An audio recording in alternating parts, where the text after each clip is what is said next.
요한일서 2장 1절에서 11절 말씀입니다. 1절 내 자녀들이여 내가 이 편지를 여러분에게 쓰는 것은 여러분이 죄를 짓지 않도록 하려는 것입니다. 그러나 만일 누가 죄를 짓더라도 아버지 앞에서 변호해 주시는 분이 계시는데 그분은 곧 의로우신 예수 그리스도이십니다.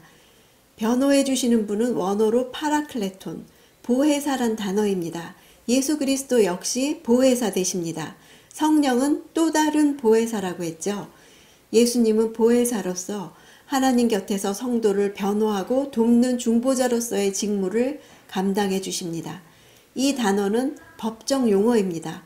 법정에서 자기 변호 의뢰인의 소송 문제를 청탁받은 변호사로서의 의미를 갖는데요. 사탄은 오늘날에도 하나님 앞에서 많은 성도들을 정죄하고 있죠.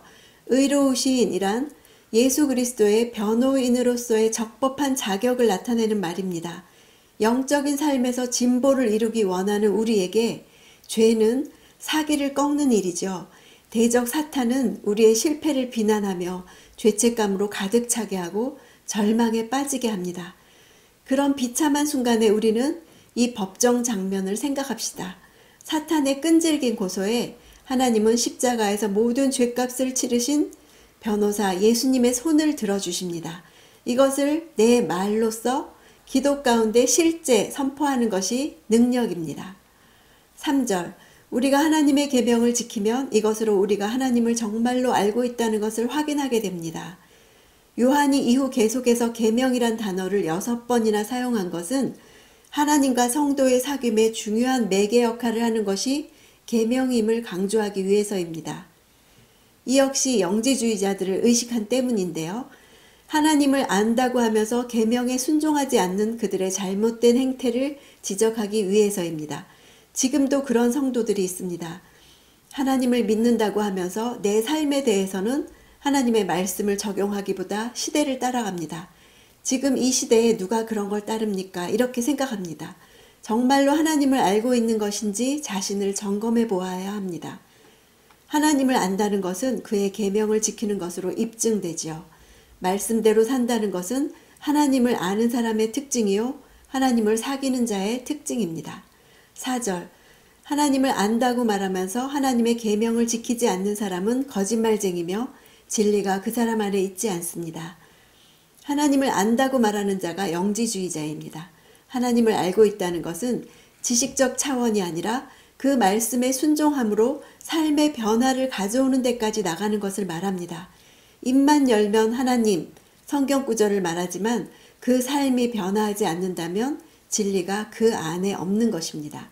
6절 누구든지 하나님 안에서 살아간다면 그리스도께서 행하신 것과 같이 자신도 그렇게 행해야 합니다.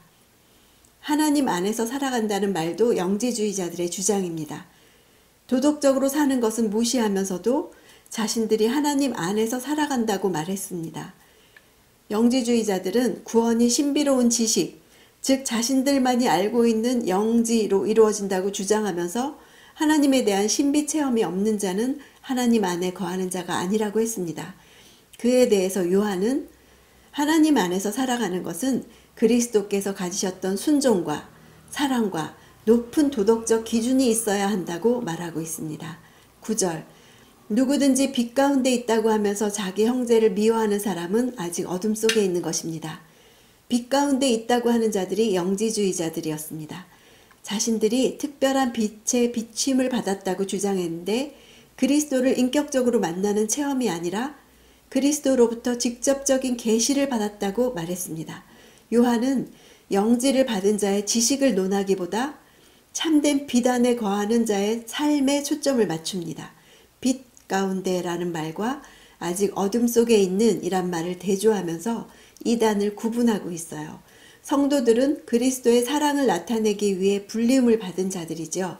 빛 가운데 거하는 자는 삶에서 나타납니다. 자연스럽게 형제를 사랑하게 됩니다. 요한이 영지주의자들의 주장을 반박하는 구절을 보면서 내게 있는 영지주의자들과 같은 점들이 뼈아프게 다가와 하나씩 깨어지기를 원합니다. 어떤 말보다도 내 삶으로 말하는 그리스도인이 되기를 결단하는 하루가 되기를 원합니다.